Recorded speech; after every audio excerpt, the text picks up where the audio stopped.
নমস্কার, বাংলা সেরা গল্পে সবাইকে জানাই স্বাগত। শুরু করছি আজকের গল্প। আজ পড়ে শোনাব গজেন্দ্র কুমার মিত্রের লেখা গল্প আত্মহত্যা। তাহলে শুরু করি গল্প আত্মহত্যা। শকুন্তলা প্রদীপটি জ্বালিয়া লইয়া ঘরে ঘরে সন্ধ্যা দিয়া বেড়াইতেছিল। সহসা সন্ধ্যা আসিয়া সংবাদ দিল, দিদি, অমলদা আসছে। মুহূর্তের জন্য শকুন্তলার মুখখানা লাল হইয়া উঠিয়াই একেবারে ছাইয়ের মতো বিবর্ণ হইয়া গেল। চৌকাঠের উপরই দাঁড়াইয়া পড়িয়া সে কহিল, সে কি রে? ধ্যাৎ! হ্যাঁ গো দিদি, সত্যি ওই গলির মোড় পেরোচ্ছে দেখে এলুম। তুমি জানলা দিয়ে দেখো না, এতক্ষণে বোধহয় এসে পড়েছে। কিন্তু জানলা দিয়া আর দেখিতে হইল না। প্রায় সঙ্গে সঙ্গেই একটি অত্যন্ত সুপরিচিত কণ্ঠের ডাক শকুন্তলার কানে আসিয়া পৌঁছিল। আরে, এরা সব গেল কোথায়? ও সন্ধ্যা, বাড়ি ছেড়ে ভাগলি নাকি? শকুন্তলা অকস্মাৎ যেন ব্যাকুল হইয়া উঠিল। একবার নিজের পরনের কাপড়টার দিকে আর একবার আসবাবগুলার দিকে চোখ বুলাইয়া লইয়া আকুল কণ্ঠে কহিল, সন্ধ্যা, লক্ষ্মী দিদি আমার, ওকে একটু ছাদে বসা, হঠাৎ যেন ঘরে আনিসনি, যা ভাই। এবং পরক্ষণেই প্রায় ছুটিয়া আর একটা ঘরে গিয়া ঢুকিল। সন্ধ্যা কিন্তু তখনই নিচে নামিতে পারিল না। দিদির এই আকস্মিক ভাবান্তরের কোনো কারণ খুঁজিয়া না পাইয়া কতকটা মূঢ়ের মতোই দাঁড়াইয়া রহিল। অমল তাহার বর দিদির দেবর এবং এ বাড়ির সকলেরই প্রিয় অতিথি।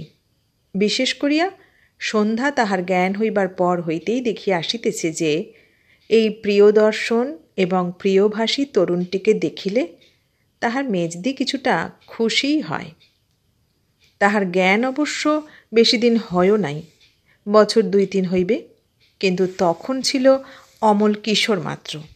এখন সে যৌবনে পা দিয়াছে, যদিও তাহার মুখের মধ্য হইতে কৈশোরের কমনীয়তা এখনও বিদায় লয় নাই। দেখিলে কেমন একটা স্নেহের সঞ্চার হয় মনে মনে। সন্ধ্যাও অমলদাকে ভালোবাসিত, সুতরাং সে অনেক দিন পরে তাহাকে দেখিতে পাইয়া খুশি মনেই দিদিকে সংবাদটা দিতে আসিয়াছিল। হঠাৎ দিদির এই অদ্ভুত আচরণে অত্যন্ত দমিয়া গেল। কেমন যেন একটু অপ্রস্তুতভাবে সেইখানেই দাঁড়াইয়া রহিল। ততক্ষণে অমল উপরে উঠিয়া আসিয়াছে। আন্দাজে আন্দাজে ছাদটা পার হইয়া একেবারে দুয়ারের কাছে আসিয়া কহিল, এ কি রে, এখানে দাঁড়িয়ে আছিস কেন? ভূত দেখেছিস নাকি? মা ওই মা কই, আর তোর মেজদি? সন্ধ্যার ঢোক গিলিয়া কহিল, মা গা ধুতে গেছেন, আর মেজদি সন্ধে দিচ্ছে। আপনি বসুন না অমলদা, চলুন, আমি মাদুর পেতে দিচ্ছি ছাদে। ইস, ভারী যে খাতির করতে শিখেছিস দেখছি। যা যা, আর মাদুর পাততে হবে না, আমি এখানেই বসছি। সন্ধ্যা কোনো প্রকার বাধা দিবার পূর্বেই সে সেই প্রকাণ্ড ভাঙা তক্তপোষটায় অতিশয় মলিন শয্যার উপরেই বসিয়া পড়িল। কহিল, আমার জন্যে ব্যস্ত হতে হবে না, এখন তোমার মেজদিকে সংবাদ দাও। তিনি দয়া করে আমাদের অন্ধকার থেকে আলোতে নিয়ে যান। তাকে বলো যে এ ঘরটাও তার সন্ধে দেওয়ার এলাকার মধ্যে পড়ে। কিন্তু ইহার পূর্বের একটা ইতিহাস আছে, প্রায় সব গল্পেরই থাকে। শকুন্তলার বাবা হরিপ্রসাদ বাবুরা 4 ভাই। তাহার মধ্যে হরিপ্রসাদ এবং তাহার মেজ ভাই জ্যোতিপ্রসাদ উপার্জন করিতেন, আর 2 ভাই দেশের বাড়িতেই বসিয়া খাইতেন। জমিজমা যাহা কিছু ছিল তাহাতে ভাতটা হইত, বাকি হরিপ্রসাদ জ্যোতিপ্রসাদের অনুগ্রহে চলিত। হরিপ্রসাদ কাজ করিতেন ভালোই, প্রায় 100 টাকা মাইনা পাইতেন, কিন্তু মানুষটি খুব শৌখিন ছিলেন বলিয়া সঞ্চয় প্রায় কিছুই করিয়া যাইতে পারেন নাই। কলিকাতায় বাসা ভাড়া দিয়া এখানে মাসিক 10 টাকা হিসাবে পাঠাইয়া ভালো মাছ এবং ল্যাংরাম খাইয়া ছেলেমেয়েদের ভালো জামাকাপড় পরাইয়া ও স্কুলের খরচ যোগাইয়া বরং প্রতি মাসে তাহার কিছু ঋণই হইত। বলা বাহুল্য যে জ্যেষ্ঠা কন্যার বিবাহে যে ঋণ তিনি করিয়াছিলেন তাহার কিছুই তিনি শোধ দিতে পারেন নাই। ভবিষ্যতে উন্নতির আশা ছিল, হয়তোবা সেই উন্নতির পথ চাহিয়াই নিশ্চিন্ত হইয়া বসিয়াছিলেন। ইহারই মধ্যে যে জীবনের অধ্যায়ে পূর্ণচ্ছেদ পড়িতে পারে তাহা তিনি ভাবেন নাই, কিন্তু কার্যত তাহাই ঘটিল। হঠাৎ 3 দিনের জ্বরে যখন তিনি মারা গেলেন তখন শ্মশান খরচার জন্যই অলঙ্কার বাঁধা দিতে হইল। অফিসে যে ঋণ ছিল তাহাতেই প্রভিডেন্ট ফান্ডের টাকা শেষ হইয়া গেল। গৃহিণীর সামান্য অলঙ্কার জ্যেষ্ঠা কন্যার বিবাহেই গিয়াছিল, কন্যাদের কাহারও ও বস্তু ছিলই না। সুতরাং ঘটি বাটি বেচিয়াই বলিতে গেলে স্বামীর শ্রাদ্ধ শেষ করিয়া ভদ্রমহিলা 2 কন্যা ও 1 শিশুপুত্রের হাত ধরিয়া দেশের বাড়িতে ফিরিয়া আসিলেন। হরিপ্রসাদের ভাইয়েরা অকৃতজ্ঞ নন, তাহারা যথাসাধ্য যত্নের সহিতই ইহাদের গ্রহণ করিলেন বটে, কিন্তু তাহাদের সাধ্য আর কতটুকু। জ্যোতিপ্রসাদ ভাইদের যা সাহায্য করিতেন তাহার উপর আর 5টি টাকা বাড়াইয়া দিলেন, তাহার বেশি আর তাহার সাধ্য ছিল না। কিন্তু তাহাতে 4টি প্রাণীর ভরণ পোষণ চলে না। শকুন্তলা 2nd ক্লাসে পড়িতেছিল, তাহার আর সন্ধ্যার পড়াশোনা তো বন্ধ হইলই, তাহাদের ছোট ভাই অভয়েরও লেখাপড়া শিখিবার কোনো সম্ভাবনা রহিল না। শুধু উদরান্নের জন্যই শকুন্তলা ও তাহার মায়ের অনেকগুলি ভালো ভালো শাড়ি আবার দোকানে চলিয়া গেল। শকুন্তলার ভগ্নিপতির অবস্থাও এমন কিছু সচ্ছল নয়, আর সেখানে হাত পাতাও তাহাদের আত্মসম্মানে বাঁধে। আজ প্রায় মাস 2 কথা। ইহার মধ্যে জামাতা বিমল বারদুই ইহাদের খবর লইতে আসিলেও অমল আসিতে পারে নাই। তাহার পরীক্ষা ছিল সামনে, সেই জন্য সে কলিকাতাতেই থাকিত। দেশে আসিবার তাহার প্রয়োজন ছিল না। কলিকাতায় থাকিতে সে প্রায় নিয়মিতভাবেই ইহাদের বাড়িতে আসিত। শকুন্তলার সহিত তাহার একটা বেশ সখ্যের সম্বন্ধই দাঁড়াইয়া গিয়াছিল। শকুন্তলার পড়াশোনার আগ্রহ ছিল খুব বেশি। অমলের দ্বারা সেদিকে অনেকটা সাহায্য হইত। অমলেরও এই প্রিয়ভাষিনী বুদ্ধিমতী মেয়েটির সাহচর্য ভালোই লাগিত, যদিচ রূপগৌরব শকুন্তলার বিশেষ ছিল না। হেন অমলকে আজ এতদিন পরে আসিতে দেখিয়া শকুন্তলা বিব্রত হইয়া পড়িল। তাহার কারণও ওই দারিদ্র্য। অমল ছেলেটি শৌখিন, যেমন আর 5 জন কলেজের ছেলে হইয়া থাকে। সিল্কের পাঞ্জাবি, স্নো পাউডার, হাত ঘড়ির একটা পুতুল।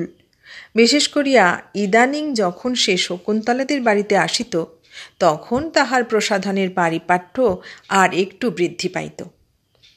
সেই অমলকে এই অপরিসীম দারিদ্র্যের মধ্যে কল্পনা করিয়া শকুন্তলা লজ্জায় যেন মরিয়া গেল।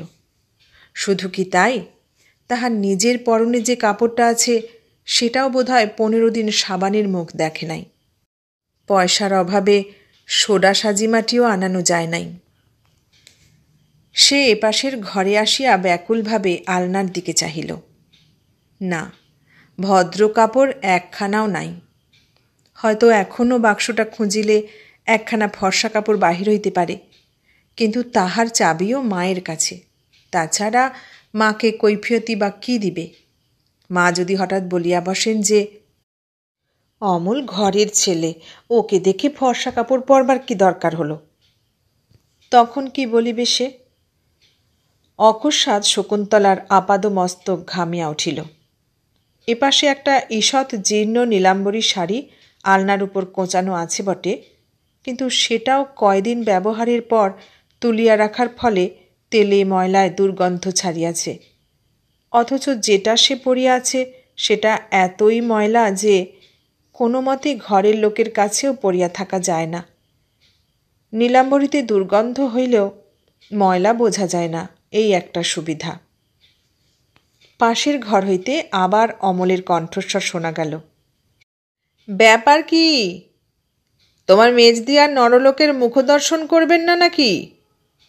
হলা সহি সউন্তলে, দীনজনকে দয়া করো, এ ঘরেও একটা আলো দাও। শকুন্তলার কানের কাছটা অকারণেই গরম হইয়া উঠিল। শকুন্তলা নামটা লইয়া অমল যতদিন যতবারই ঠাট্টা করিয়াছে ততবারই শকুন্তলা এমনি একটা উষ্ণতা অনুভব করিয়াছে, এবং কে জানি কেন ততবারই তাহার মনে হইয়াছে যে অমল নিজেকে দুষ্মন্ত বলিয়া পরিহাসটা সম্পূর্ণ করিতে চায়, কিন্তু পারে না, লজ্জায় বাঁধে। সে প্রায় মরিয়া হইয়াই নীলাম্বরীটা টানিয়া লইল, কিন্তু না, এ বড়ই দুর্গন্ধ, বহুদূর হইতেও পাওয়া যাইবে। অগত্যা সে একটা দীর্ঘ নিঃশ্বাস ফেলিয়া আরক্ত মুখে লণ্ঠনটা লইয়া সেই অবস্থাতেই এ ঘরে পা দিল। আরে আসুন আসুন দেবী শকুন্তলে, তবু ভালো যে এতক্ষণে অভাজনদের মনে পড়ল। কিন্তু এই চাপল্য এবং অমলের পারিপাট্যযুক্ত প্রসাধন এই আবহাওয়ার মধ্যে এতই বেমানান ঠেকিল, অন্তত শকুন্তলার কাছে, যে সমস্ত ব্যাপারটা যেন চাবুকের মতো তাহাকে আঘাত করিল। জরাজীর্ণ প্রকাণ্ড ঘর, বোধহয় 30 বৎসরের মধ্যে তাহাতে চুনের কাজ পর্যন্ত হয় নাই। জানলা দরজার অর্ধেক নাই, আর তাহার মধ্যে পায়া ভাঙা বিরাট এক তক্তপোষ কোনো মতে সাজানো ইটের উপর দেহ রক্ষা করিয়া ঘরের অর্ধেকটা জুড়িয়া আছে। তাহার উপর কয়েকটি কাঁথা ও তোষকের অতিশয় মলিন একটা শয্যা, এবং তাহারও উপরে অসংখ্য ছারপোকার দাগে কলঙ্কিত একটা শতচ্ছিন্ন মশারি খানিকটা ঝুলিয়া আছে। ঘরের মেঝে খানিকটা সিমেন্ট ও খানিকটা খোয়াতে বিচিত্রিত। এপাশে একটা ভাঙা র্যাকে শকুন্তলার পিতামহের আমলের খান কতক পুঁথি ও বই কীটদষ্ট ও ধূলিমলিন অবস্থায় স্তূপাকার করা। ওধারে বিভিন্ন তাকে কতকগুলা ডেও ঢাকনা, ভাঙা ফুটা জিনিসের বিচিত্র সমাবেশ। সমস্তটা জড়াইয়া এমনই শ্রীহীন এবং লজ্জাকর যে নিমেষমাত্র সেদিকে চাহিয়া লজ্জায় অপমানে শকুন্তলার মুখটা প্রথমে আরক্ত, পরে বিবর্ণ হইয়া গেল। সে কিছুতেই মুখ তুলিয়া অমলের দিকে চাহিতে পারিল না। ঘরে ঢুকিবার সময় একবার শুধু সিল্কের পাঞ্জাবি, সোনার বোতাম এবং রূপালী ঘড়ির একটা মিলিত দীপ্তি বিদ্যুৎ ঝলকের মতো চোখের সম্মুখ দিয়া খেলিয়া গিয়াছিল, কিন্তু মানুষটার দিকে সে চাহিতে পারে নাই। সে লণ্ঠনটা ঘরের মেঝেতে নামাইয়া রাখিয়া কোনো মতে ঢোক গিলিয়া শুষ্ক কণ্ঠে কহিল, অমলদা ভালো আছেন? বসুন, মাকে ডেকে দিচ্ছি। তাহার পরক্ষণেই অমল কোনো কথা বলিবার পূর্বেই সে দ্রুতপদে ঘর ছাড়িয়া বাহির হইয়া গেল। অমল অত্যন্ত বিস্মিত হইল। এই মেয়েটি বিশেষ করিয়া তাহার আগমনে খুশি হয়, খুশি কেন উজ্জ্বল হইয়া ওঠে, ইহাই সে জানিত। কিন্তু আজ এ কি হইল? সে যতটা সম্ভব পুরানো দিনের কথা ভাবিয়া দেখিল। কই, শকুন্তলার রাগ করিবার মতো কোনো ঘটনা ঘটে নাই। সে তাহার দাদার মুখে ইহাদের অবস্থার কথা সবই শুনিয়াছিল, সুতরাং দারিদ্র্যের এই শোচনীয় রূপ তাহাকে আঘাত করিলেও বিস্মিত করিতে পারে নাই। কাজেই এইটাই যে শকুন্তলার ভাবান্তরের কারণ হইতে পারে তাহা তাহার একবারও মনে হইল না। শকুন্তলা নিচে নামিয়া আসিয়া কুয়াতলাতে গিয়াই মাকে সংবাদ দিল, মা, অমলদা এসেছেন। কে এসেছেন? অমল? ও, আমাদের অমল? এক্সামিন দিয়ে দেশে এসেছে বুঝি? বসা গে যা তুই, আমার হয়ে গেছে, আমি যাচ্ছি। কতদিন দেখিনি ছেলেটাকে। শকুন্তলা তবু দাঁড়াইয়া রহিল। মায়ের আর একটা দরকারি কথা মনে পড়িল।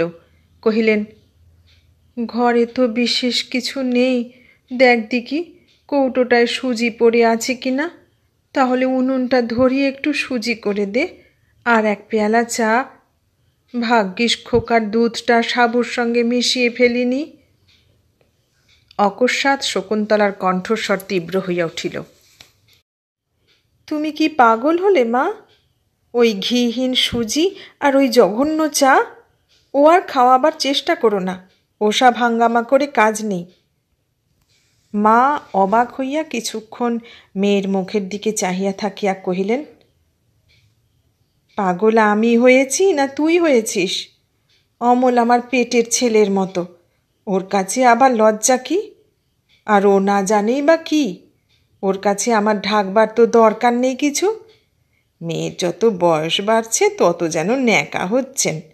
যাও, যা বলছি তাই করো গে। মায়ের মেজাজ শকুন্তলা জানিত। প্রতিবাদ তিনি একদম সহিতে পারেন না। অগত্যা রান্নাঘরে গিয়া উনানে আঁচ দিবার চেষ্টা করিতে হইল, কিন্তু তাহার যেন ইচ্ছা হইতেছিল ছুটিয়া কোথাও চলিয়া যায়, কিংবা কুয়াতে ঝাঁপাইয়া পড়ে। তাহার মন, তাহার দেহ সব যেন কেমন স্তম্ভিত হইয়া গিয়াছিল। আর কিছুরই বোধ ছিল না, শুধু অনুভূতি ছিল একটা দুর্নিবার লজ্জার। সে উনানে আগুন দিয়া বাহিরে আসিল না, ধোঁয়ার মধ্যেই বসিয়া রহিল। অমল বিয়ে পড়িতেছে, খুব সম্ভব পাশও করিবে। সে সুশ্রী, সচ্চরিত্র, সুতরাং তাহার বাবা যে বিবাহে রীতিমতো অর্থ দাবি করিবেন তাহা সুনিশ্চিত। শকুন্তলার সহিত তাহার বিবাহের যে কোনো সম্ভাবনা নাই তাহা শকুন্তলা নিজেই জানিত। শুধু রূপা নয়, অমলের বাবা ছোট ছেলের বিবাহে রূপও চান। সে কথা সে কখনো বোধহয় ভাবে নাই, আশা করা তো দূরের কথা। তবু আজ কে জানি কেন তাহার মনে হইতে লাগিল যে তাহার বুকের অনেকখানি যেন কে দলিয়া পিষিয়া নির্মমভাবে নষ্ট করিয়া দিয়াছে। তীব্র একটা আশাভঙ্গের বেদনাতে তাহার চিত্ত যেন মূর্ছা হত। তবে কি মনের অজ্ঞাতসারে মনেরই কোন সঙ্গোপনে সে আশার স্বপ্ন দেখিয়াছিল? কলিকাতায় যখন অমল নিয়মিত তাহাদের বাড়ি আসিত, সেই পাঠচর্চার সঙ্গে সঙ্গে চালাইত সাহিত্য চর্চা। প্রকাশ্যে সকলকার সামনেই চলিত তাহাদের গল্প ঘণ্টার পর ঘণ্টা। কই, কখনো তো প্রণয়ের আভাস মাত্র তাহাদের কথাবার্তায় প্রকাশ পায় নাই। দুই একবার সে অমলের সঙ্গে বেড়াইতে গিয়াছে, একবার বোটানিক্যাল গার্ডেনে আর একবার দক্ষিণেশ্বরে, কিন্তু তখনও তো কেহ রঙিন হইয়া উঠিবার চেষ্টা করে নাই। অমল তাহাকে বলিত বন্ধু, সেই বন্ধুত্বতেই তাহারা সুখী ছিল। তবে সেদিন কোথাও কোনো কল্পনাতে কি তাহার রং ধরে নাই? অকস্মাৎ তাহার কর্ণকপল উত্তপ্ত করিয়া বাবার অসুখের পূর্বে শেষ নিভৃত দিনটির কথা তাহার মনে পড়িল। অনেক রাত্রে অমল বাড়ি ফিরিতেছিল। সে এক হাতে পান আর এক হাতে আলো লইয়া সদর দরজা পর্যন্ত তাহার সঙ্গে আসিয়াছিল। বিদায়ের আগে পান দিতে গেলে অমল হাত পাতিয়া লয় নাই। নিজের মুখের কাছে তাহার পান শুদ্ধ হাতটা তুলিয়া ধরিয়াছিল। অগত্যা শকুন্তলা পানটা তাহার মুখে পুরিয়া দিতে যায়, আর সেই সময় দিয়াছিল অমল তাহার আঙুলে ছোট্ট একটি কামড়। সামান্য ঘটনা, ছেলে মানুষই ছাড়া আর কিছুই নয়। ছেলে মানুষই অমল অহরহই করিত। তবু শকুন্তলা সেদিন ঘামিয়া উঠিয়াছিল, বহু রাত্রি পর্যন্ত ঘুমাইতে পারে নাই। ভাবিতে ভাবিতে আরও একটা কথা তাহার মনে পড়িল। ওই শেষের দিকেই আকস্মিক বজ্রপাতে তাহার সুখের বাসা পড়িয়া যাইবার ঠিক আগেই রসিকতার ছলে অমল দিয়াছিল তাহার বাহুমূলে সজোরে এক চিমটি। তখন সে আর্তনাদ করিয়া উঠিয়াছিল বটে, মায়ের কাছে নালিশ করিতেও ছাড়ে নাই, কিন্তু তবু তাহার বেশ মনে আছে সেই বেদনাটা তাহার যেন ভালোই লাগিয়াছিল, এবং সেই কালশিরার দাগটা মেলাইয়া যাইতে সে যেন একটু ক্ষুণ্ণই হইয়াছিল। সহসা তাহার স্বপ্নভঙ্গ হইল অমলেরই কণ্ঠস্বরে, কিন্তু এর আজ হল কি? পরক্ষণেই রান্নাঘরের দোরের সামনে আসিয়া দাঁড়াইয়া কহিল, ও মা গো, এই এক ঘর ধোঁয়ার মধ্যে চুপটি করে বসে আছো, পাগল নাকি? এবং উত্তরের অপেক্ষা না করিয়া একটা হাত ধরিয়া তাহাকে হিড় হিড় করিয়া টানিয়া বাহিরে লইয়া আসিল। শকুন্তলা ইহার জন্য একেবারেই প্রস্তুত ছিল না। সে এই আকর্ষণের বেগ সামলাইতে না পারিয়া একেবারে গিয়া পড়িল অমলের ঘাড়ে। মুহূর্ত মাত্র, তাহার পরই সে নিজেকে সংবরণ করিয়া সোজা হইয়া দাঁড়াইল। কিন্তু তাহার দেহ মনের এই আঘাতের আকস্মিকতা তাহাকে ক্রুদ্ধ করিয়া তুলিল। সে অন্যদিকে মুখ ফিরাইয়া কঠিন স্বরে বলিল, আমরা গরিব বলে কি আমাদের মান ইজ্জত থাকতে নেই মনে করেন? এ কি হইল? অমল নিজেই ব্যাপারটার জন্য অপ্রতিভ হইয়া পড়িয়াছিল সত্য কথা, কিন্তু এতটার জন্য প্রস্তুত ছিল না। বিশেষত এমন ঘটনা আগেও বহু ঘটিয়াছে। শকুন্তলা রূঢ় হয় নাই কখনো, মৃদু অনুযোগ করিয়াছে, হয়তোবা একটা চরচাপড়ও দিয়াছে। অধিকাংশ সময়ই উহাকে ছেলে মানুষই বলিয়া উড়াইয়া দিয়াছে। কিন্তু অমল আহত কণ্ঠে কহিল, ছি, তোমার আজ হয়েছে কি বলো তো? এমন করছো কেন? বহুক্ষণের অপমান, লজ্জা ও বেদনায় তাহার কণ্ঠস্বর ভাঙিয়া আসিতেছিল। তবু সে প্রাণপণে নিজেকে সংযত করিয়া কহিল, কিছু হয়নি আমার, আপনি যান, ঘরে গিয়ে বসুন গে, আমি যাচ্ছি। সে আবার রান্নাঘরে ঢুকিয়া পড়িল। উনান তখন প্রায় ধরিয়া আসিয়াছে। জোর করিয়া সে কাজে মন দিল। একটু পরেই মা আসিয়া বলিলেন, ওরে সন্ধ্যা, তোর অমল দাদাকে এই ছাদেই একটা মাদুর দে না, এখানে বসুক, ঘরে যা গরম। চা হলো শকুন্তলা? অমল মৃদুকণ্ঠে জানাইল, চা থাক না মাইমা, আবার ওসব হাঙ্গামা কেন? মায়ের কণ্ঠস্বর গাঢ় হইয়া আসিল। হাঙ্গামার আর সামর্থ্য কোথায় বাবা? এখন শুধু একটু চা দেওয়া, তাই কষ্টকর। কিন্তু তাও যদি তোমাদের সামনে একটু না দিতে পারি তো বাঁচব কি করে? অমল আর কথা কহিল না। মা রান্নাঘরে ঢুকিয়া কহিলেন, আর কত দেরি রে? শকুন্তলা ক্লান্ত কণ্ঠে কহিল, তুমি একটু করে দাও না মা, আমার শরীরটা বড্ড খারাপ লাগছে। মা উদ্বিগ্নভাবে তাহার দিকে চাহিয়া কহিলেন, কি হলো আবার তোমার? পারিনে বাবা ভাবতে। শকুন্তলা কথার জবাব না দিয়াই ঘর হইতে বাহির হইয়া বিনা বাক্যে অমলকে পাশ কাটাইয়া নিচে নামিয়া গেল।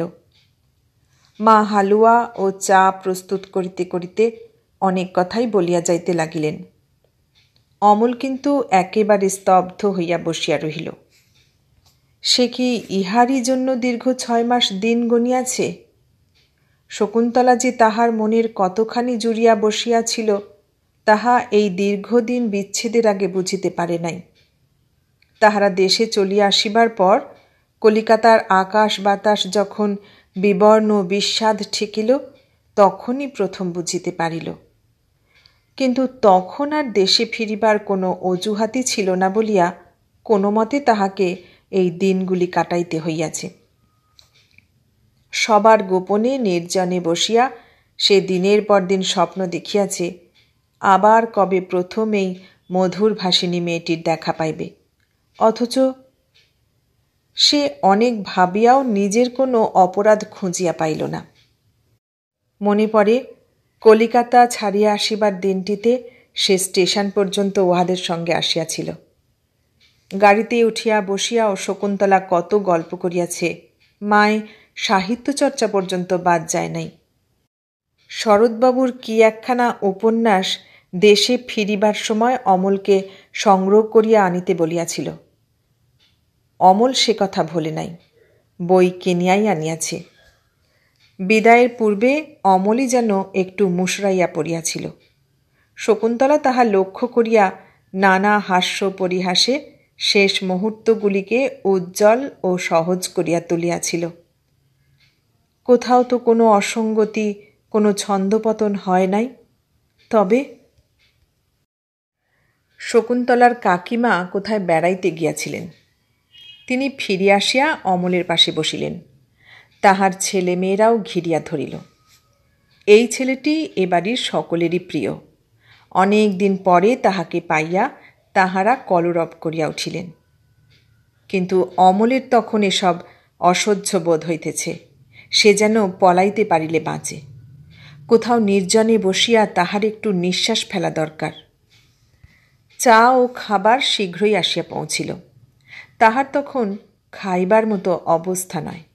তবু পাছে সন্ধ্যার মা ক্ষুণ্ণ হন, তাই কোনো মতে খানিকটা গলাধ্যকরণ করিয়া উঠিয়া পড়িল। এরই মধ্যে চললে বাবা? হ্যাঁ মাউইমা, আবার কাল আসব। আজই এসেছি, গরমে ট্রেনে বড় কষ্ট হয়েছে, সকাল করে শুয়ে পড়ব। কিন্তু তবুও অমল তখনই যাইতে পারিল না। একটু ইতস্তত করিয়া কহিল, শকুন্তলাকে তো দেখতে পাচ্ছি নে, তার জন্য এই বইটা এনেছিলুম। কি জানি বাবা, তার আজ কি হলো? ওরে সন্ধ্যা, এই বইটা তুলে রাখতো, মেজদির বই। আর বই, এখানে এসে ওপার তো নেই একেবারে। এখন কি করে যে জাত ধর্ম বাঁচবে তাই শুধু ভাবছি বাবা। একটা দোজবরে তেজবরে পেলেও বেঁচে যাই। কথাটা সজোরে অমলকে আঘাত করিল।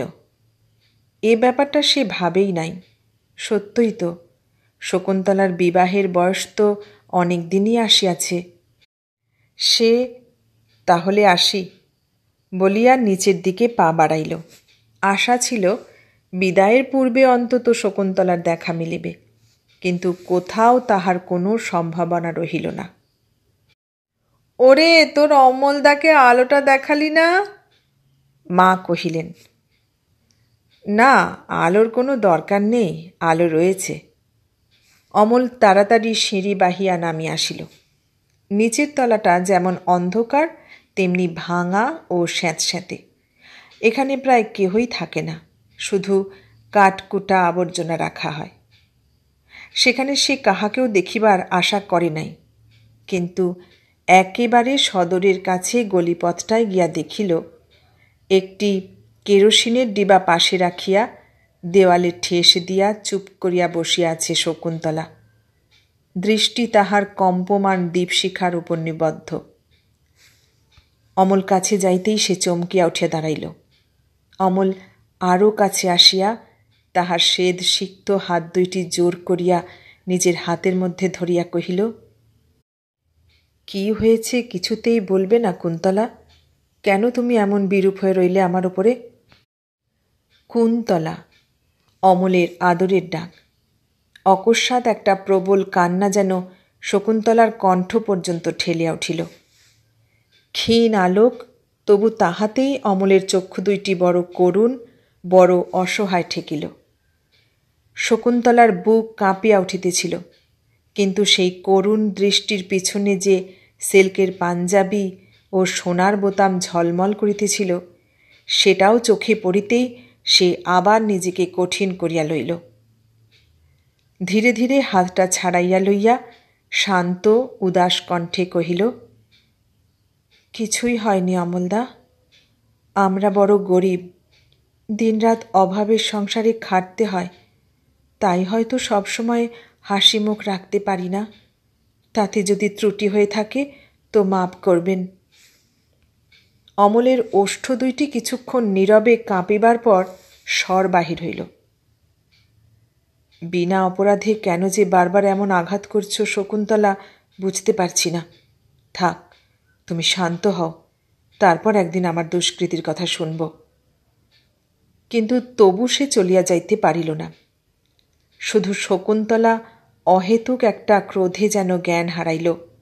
কঠিন কণ্ঠে কহিল, আর আপনি যখন তখন আমার গায়ে হাত দেবেন না মন করে। আমরা বড় গরিব, মায়ের এক পয়সা পণ দেবার সামর্থ্য নেই, তা তো জানেনি। কেউ যদি ভিক্ষে দেবার মতো করে গ্রহণ করে তবেই তিনি কন্যাদায়ে মুক্ত হবেন। তার উপর যদি কোনো বদনাম ওঠে তাহলে ভিক্ষাও কেউ দিতে চাইবে না, এটা আপনার বোঝা উচিত। সেই শকুন্তলা, সংসারের কোনো ক্লেদ যাহাকে কোনো দিন স্পর্শ করে নাই। অমল আর দাঁড়াইতে পারিল না। শুধু কপাটটা খুলিবার পূর্বে একবার স্খলিত কণ্ঠে সে কহিল, কিন্তু আমার দ্বারা যে কোনো সাহায্যের সম্ভাবনা নেই তাই বা কী করে জানলে কুন্তলা? শুধু অনিষ্টই করতে পারি, উপকার কিছু করতে পারি না? না না না। চাপা গলায় শকুন্তলা যেন আর্তনাদ করিয়া উঠিল। আপনি যান, বাড়ি যান, আমার কোনো উপকার করা আপনার দ্বারা সম্ভব নয়, আপনি যান। অমল বাহির হইয়া গেল। তাহার পদশব্দ কপাটের উপরে মিলাইয়া যাইতে হঠাৎ যেন শকুন্তলার তন্দ্রা ভাঙিল। সে চমকিত ব্যাকুলভাবে একবার বাহিরের দিকে চাহিল। সেখানে শুধুই অন্ধকার। অমল সত্যই চলিয়া গিয়াছে। কপাটটা বন্ধ করিয়া দিয়া শকুন্তলা অনেকক্ষণ বজ্রাহতের মতো স্তম্ভিত হইয়া দাঁড়াইয়া রহিল।